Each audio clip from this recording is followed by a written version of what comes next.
Bakti. Mungkin kalau warga di Songongari yo biyen-biyene bapakne karo mbahne lah. Nek sing nom-nom wis ora ngalami. Itu tahun berapa, Pak Koso? Tahun 75 76. Oke. Iya. Oh, nasionalisme itulah yang ada di diri kita sendiri, itu menjadi sebuah nyawa.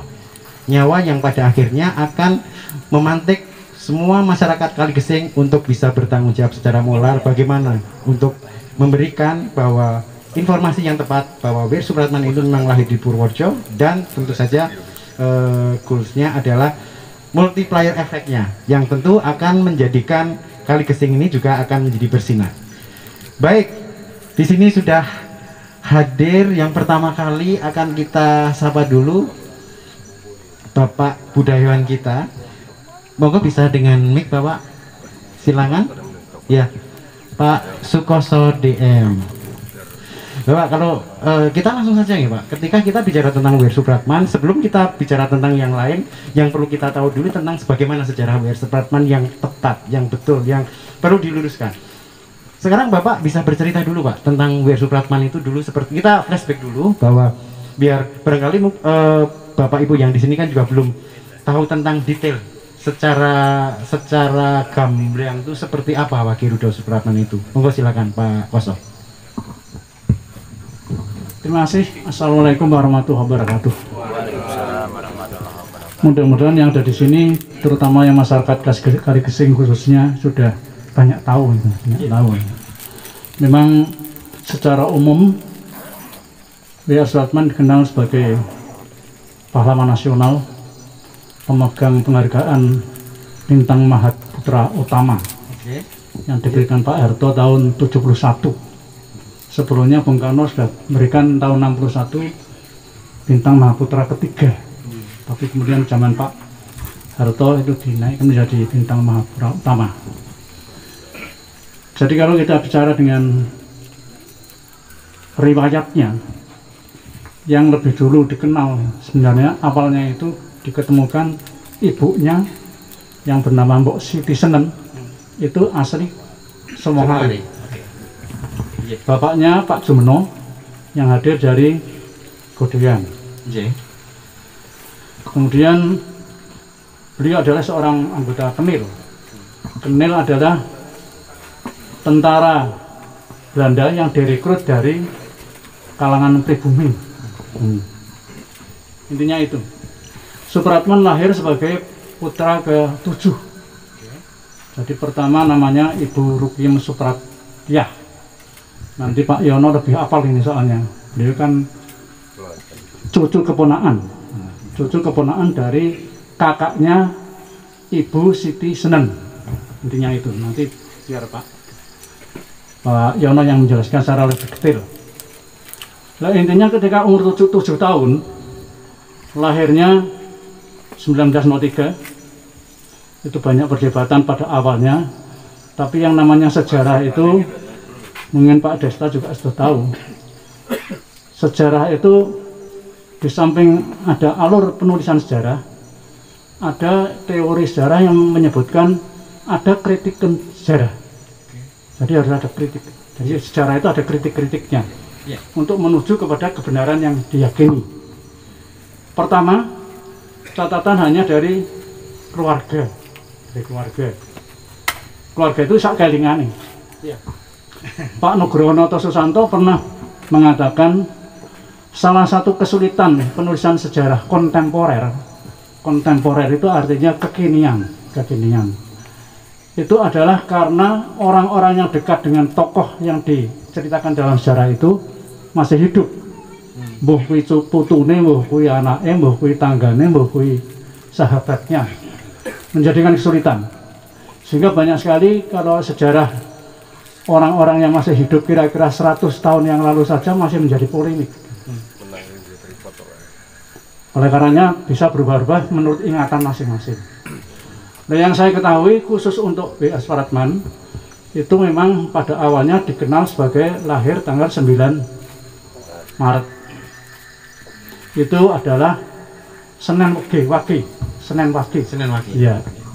Itu menurut pengakuan dari Ibu Rukiem Supratyah ketika diwawancarai oleh seorang wartawan dari Medan namanya Matumona. Tapi waktu itu wawancaranya hanya surat menyurat. Jarak jauh ya Pak ya? Jarak jauh. Oke. Lah karena Bu Rukim Supratiah itu nuwun sewu buta huruf. Jawabannya ke sana itu dengan meminta tolong adik tirinya Supratman yang bernama Urip Suparjo. Nah, jawabannya dengan kartu pos.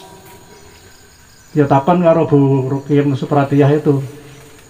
Nah, ceritanya wis tulisan wae pokoknya lahirin nang Jatinegara tanggal 9 Maret 1903. Nanti ada latar belakangnya. Karena Ibu Rukim Supratiah ini bersuamikan Van Eldik, Willem Van Eldik.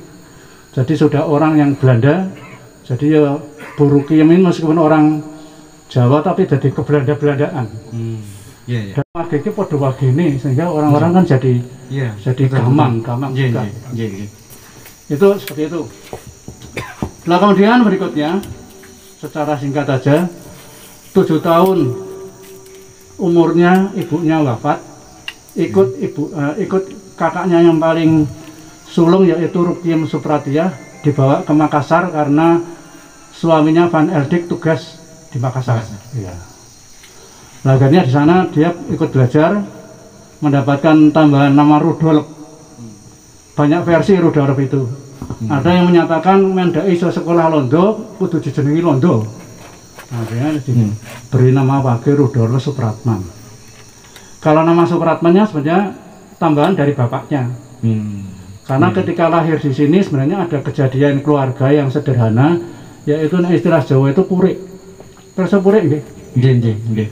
Purik itu artinya ada friksi keluarga di sana mbuh padu mergopo, terus kundur maring desane. Lah kundur maring desane dalam kehamilan 7 bulan. Mbah-mbah sampeyan sedaya yang di sini gumun banget kok ora belum ayu banget tur meteng. Nah, akhirnya 2 bulan di sini tempatnya adalah tempat kakaknya namanya Pak Soprono. Nah, Pak Soprono ini mbahnya ini. Ya buyute ya. Nah, ketika itu lahir kemudian diberikan nama Wage. Beberapa hari kemudian, sebulan atau 2 bulan ke Jakarta, ke Jatinegara karena kakak ayahnya Pak Jumono itu kan anggota Kenil manggon nang Tangsi Jatinegara. Nah, di sana ditambahin nama Supratman.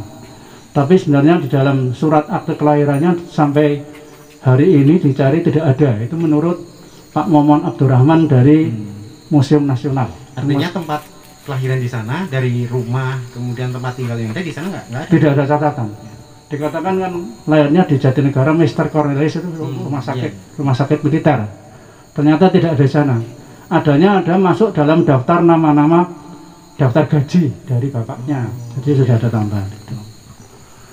Nah kemudian dari sana esotika baru ya, tapi tidak apa-apa lah, saya mewakili Pemda secara umum saja gitu.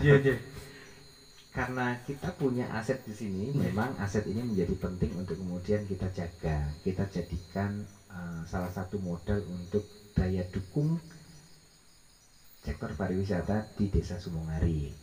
Dan tadi masukan tadi luar biasa sudah kami catat, dan mudah-mudahan ini menjadi awal yang baik, niat yang baik untuk ada realisasi nyata lah dalam 1 atau 2 tahun ke depan berkaitan dengan rumah ini gitu. Karena ini aset ya. Iya, betul. Kalau masalah infrastruktur jalan yang dari sana ke sini lumayan aduhai gitu. Iya. Ya, kita nikmati saja lah. Karena memang kalau bicara infrastruktur harus dilebarkan dan yang lain-lain. Memang pariwisata sekarang itu kita mencoba untuk mengoptimalkan apa yang ada gitu. Kalau menunggu jalan ring road timurnya selesai, kapan di rampung? Nanti kita nggak jalan-jalan. Kita Mas Ari. Mas An. Purworejo Mulya Kali Gesing Manding Sumongari Ngangeni